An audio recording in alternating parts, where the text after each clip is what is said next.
根据生态病院病理部医生尤玉婷表示，有一位病人日前到皮肤科看诊，主要讲伊面肿肿、颔棍胀胀，嘛讲到伊爱唱歌，毋过现在原因拢唱袂起哩。虽然自认为单纯的皮肤还是循环无好引起，毋过经过临床医生一连串的检查，加上病理医生针对采样检体诊断，才找出凶手，竟然是细胞腺癌。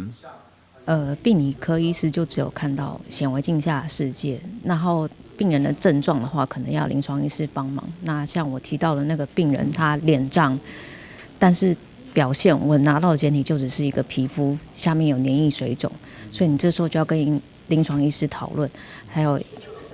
影像学上的帮助，你才知道哦，原来是他远处的地方，靠近肺的地方，血管被压住，他循环不好。是一开始的时候。上半身循环不好，所以脸肿胀，